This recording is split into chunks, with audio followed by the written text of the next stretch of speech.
we've done a lot of planting over the last 2 or 3 weeks. We've gotten all of our annuals in. We had tons of shrubs. We had a few things die over the last couple of years that we've replaced. We've gotten a pretty good start on the native garden over there, and we have quite a few more plants that need to go in. And we did a few containers this past week as well, which have settled in nicely. These were done about a week ago, and sometimes things transition a little funny into, from one pot into another.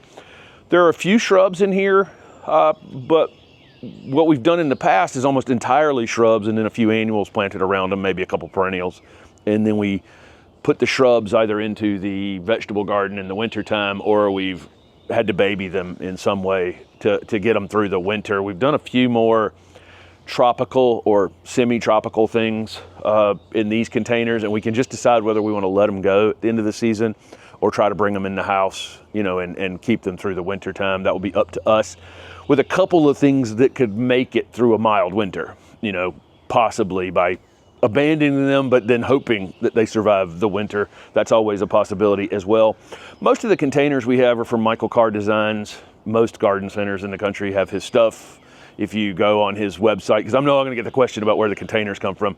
If you go on his website, he has a retail locator on the Michael Carr Designs website that'll find a place near you that sells his containers. This is a Platinum Beauty Lamandra, and we've shown this plant a bunch of times on the channel. This one, we actually had this make it through a couple of winters in a container outside because we had very mild winters a couple years in a row. And then we finally went one winter too long and let it stay frozen, a couple extra days, and that got it. But I felt like it was pretty good for 3 years to have this thing in a container without having to think about it. This is a plant that definitely, if you're in a milder area, this plant can just go in the ground as long as it has well-drained soil. Really, really easy plant. Love the color on this thing. It's a really super, super tough plant that, one of the things about, even using something as an annual, it's kind of nice if it's forgiving. This is a plant in this container. If I water it well and I leave for a week to go to the beach, a lot of these other things are going to be problematic if I don't have somebody come and water them. But the Lamandra, I'm confident that this plant can go a few days basically bone dry without having to worry about it. So if you see this plant on the table somewhere, this one's definitely worth having as an annual, or in more southern areas as an in-ground perennial, which in mass this thing is super, super showy, or trying to bring it in and out from a garage if you want to do that. There's another Lamandra that's new to us called Miner's Gold in the smaller container down below. Also very, very showy. You can see that chartreuse foliage, which is kind of a thing we do here in Raleigh and in our garden, is a lot of variegated foliage, a lot of chartreuse foliage. A great looking little plant. I think that one's a little more cold hardy. We're gonna find out, because I'm gonna probably leave it outside over the winter and see what happens. See what happens with that one. Again, well-drained soil. These are not ones that are going to need to be babied. You put them in a container, put them in the ground, wherever, water them in, and then just kind of let them dry out intentionally. Well, I'm in charge of telling you about a couple of planters right here.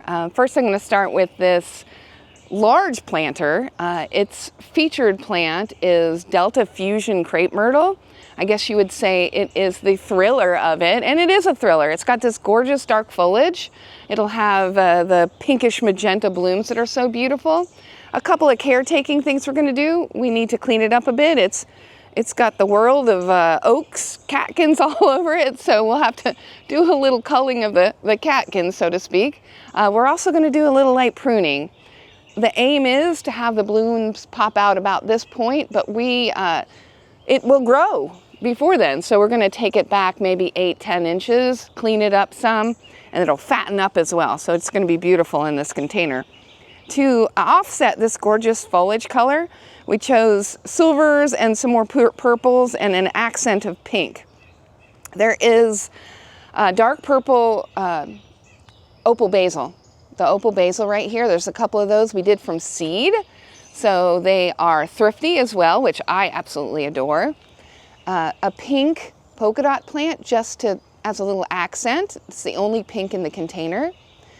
We've got this silver licorice plant here. It'll somewhat go over the side. It's just a beautiful texture and color, and it actually has sort of a fuzzy leaf. It's an awesome addition to this container. We've got a few Lisianthus. These Lisianthus have a story. A viewer sent some seeds to us, and we went ahead and grew them and put these in our container. So if you're watching, these are your seeds. Another couple of things we've got Artemisia, gives that silver look and fine textured foliage. We've got tricolor sage. You might not be able to see it, but it'll have some pinks and purples, grays and creams to it. Just a beautiful plant. And then we have Dichondra. Dichondra Silver Falls for that spiller. So we've got some fillers, a thriller, and some spillers right here. It'll be very lush and full before you know it. We're going to treat it with a little bit of fertilizer to give it a pop, and then it'll really get going. Just a beautiful container that we did partially from seed and partially we purchased. So just a gorgeous combination. And then over here we have one that we did previously. We did this about maybe 3/4 of a year ago. We put this Dusty Miller in there. We're going to take this back really quite far. We don't ever want the plants to be right up on the thriller of the planter, and this is just way too close and too full on it. So we'll take it back pretty far, that Dusty Miller, so it doesn't hurt our gorgeous Thriller Skylight Better Boxwood. So it's in the center here. Around it, it's got some simple colors. I wanted it to play off of the classic look of the Skylight Better Boxwood. So we just picked white polka dot plant to have the greens and whites. That's mainly, and the silver back here, what we're aiming for. Not a ton of different colors. And Illumination Vinca. It'll come spilling, it'll be your spiller. So we've got fillers, thrillers, and some spillers right here with Illumination Vinca. Oh, you're on. Yeah. Okay. We did our window boxes on the shed like we normally do. Went a little bit more with simplicity this year. It's mainly just angel wing begonias. That is an area, I have to be honest, that we often, those particular containers get a little forgotten about occasionally. They are under an overhang, so they're not going to get the natural water quite so much as well. So the begonias will be quite forgiving in that aspect. So they're going to be beautiful. They'll be nice and big. We'll try to remember them as much as we can, and they will grow like the wind. So it's good. They're going to be beautiful. Few other containers we got here. Charlie Boy. This has shown up in several videos recently, and questions have been, what is that reddish colored thing next to you when Jim's been filming? It is Charlie Boy cordyline. What a gorgeous, gorgeous plant. So bright and cheery and just a breath of summer.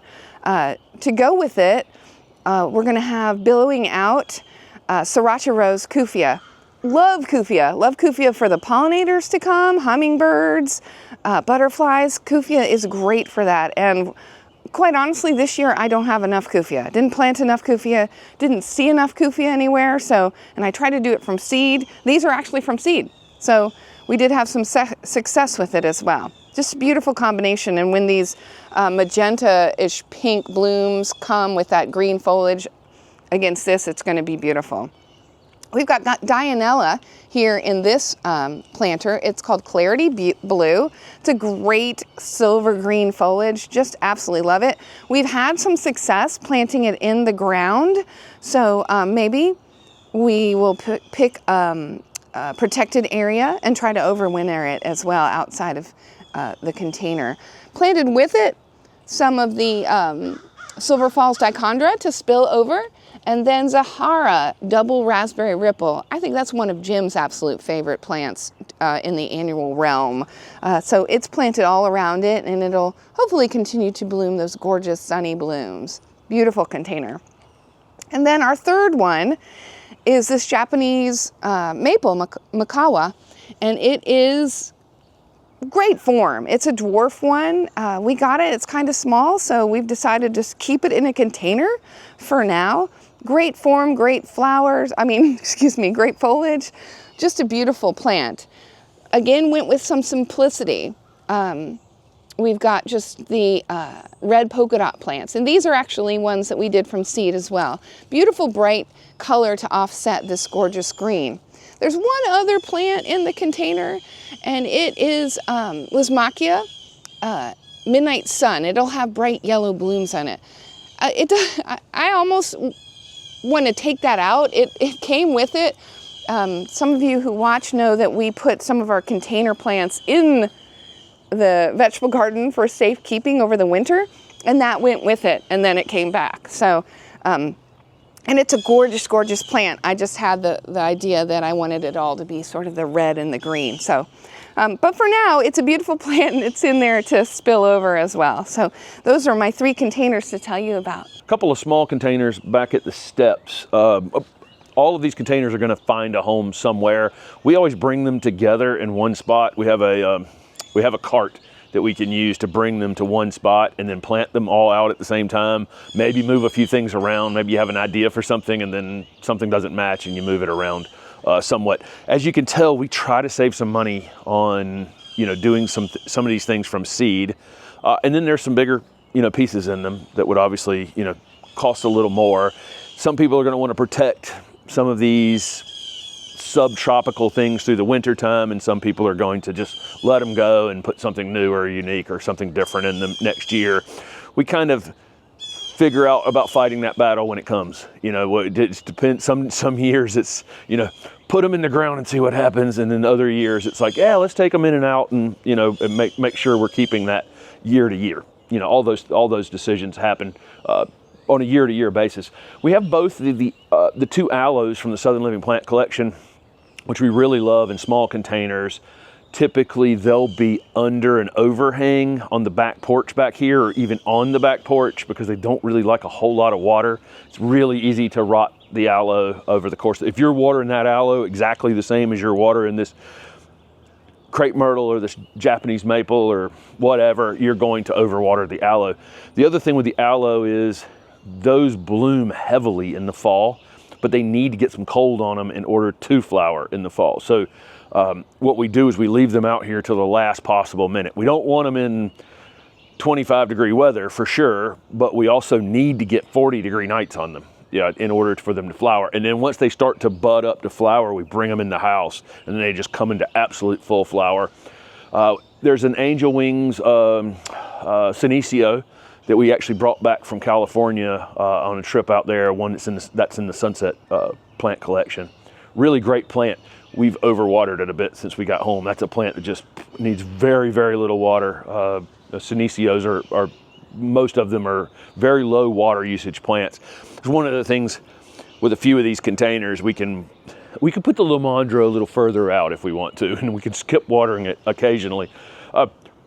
Colocasia here, this is Waikiki. It's just unfolding a lot of new leaves. Sometimes when you plant, I really have noticed that when you plant some of these Colocasias, sometimes when you do some root damage on them and you transition them into the container, into the ground, you'll lose a few leaves. Just don't panic when that happens. What will happen, just cut back the ones that you've damaged or have taken an impact by the roots being damaged, because almost immediately they'll start unfoiling new leaves again. These leaves will be gigantic by midsummer.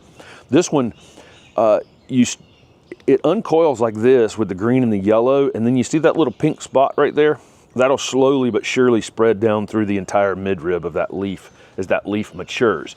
These are small leaves compared to what it'll have once it reestablishes itself in this container, gets some new roots on it. The leaves will be 4 times this big in surface area and much more colorful over the course of the summertime. This is a great one to have. We can put this in the ground through the winter and have it come back most likely. I've been working on creating this interesting trunk on this Dragon Master Japanese maple. There's a series of video, you know, it's been in a couple videos now working on it. And I put a second bend in it this spring. I did this bend last year and then did this bend this year. Next year we'll bend it back one more time, and we can compress these bends a bit by bending this down. So I'll show that in time. And I think what I'm going to do is make this one slightly more interesting, so it's not just a straight S, but has a little bit of a circular pattern as it goes up and bends. We'll do that over the next couple of years as I continue to work on it. Then there's some pink polka dot plants down below the Dragon Master Japanese maple. And one last container that is super simple now has these globe amaranths that we did these from seed, right? Yeah, we did these from seed. This variety can get 4 or 5 feet tall. So where you're looking at something that seems super small right now, and it is, they've already grown an inch or so in the week since they've been in there. These have like a kind of a weeping habit where the flowers just kind of weep off the top of them. And in time, this will be a fairly dramatic container. Again, it looks so simple right now, but we put an annual in there that would get, you know, this tall. And so it will have, you know, have some impact over the course of the season.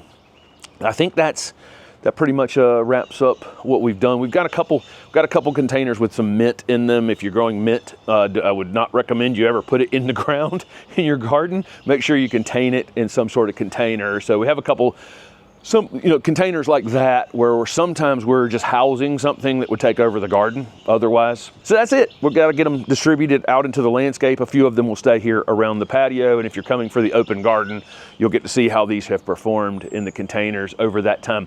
We fertilize based on observation.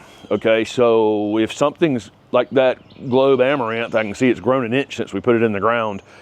I'm probably not going to necessarily feel like I need to be fertilizing that a lot. We have not fertilized these containers yet. We did the entire garden. So we're going to put some organic fertilizer in each of these containers, a fairly hefty amount. I mean, you can almost cover the soil with the organic fertilizer, and I'll just use plant tone. I'm not going to think about flower tone or any of the other things. I'm just going to use some plant tone on it, and then we'll just observe what's happening with them the rest of the season. If we feel like we're getting all we need out of them, then I don't really feel the need to come out here and just keep hammering them with fertilizer. So again, that's how we'll fertilize our vegetable garden, our annuals that are in the ground, our perennials that bloom all summer, and the containers, just by observation.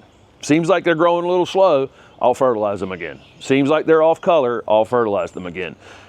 Seems like they're doing okay, I'm walking away. Okay, and I'd rather save the time and energy and money and not fertilize them if I don't have to. So there you go. Thank you guys for following along. Steph always does a good job with something that's interesting.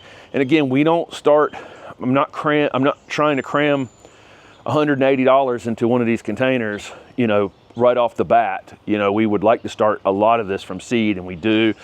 Some of the dichondra and some of the other things, some of the, you know, spillers that we have in here, we have them planted in other containers, carry them through the winter, and put them in here and carry them year over year to try to save, you know, on the expense of it. Thanks for watching.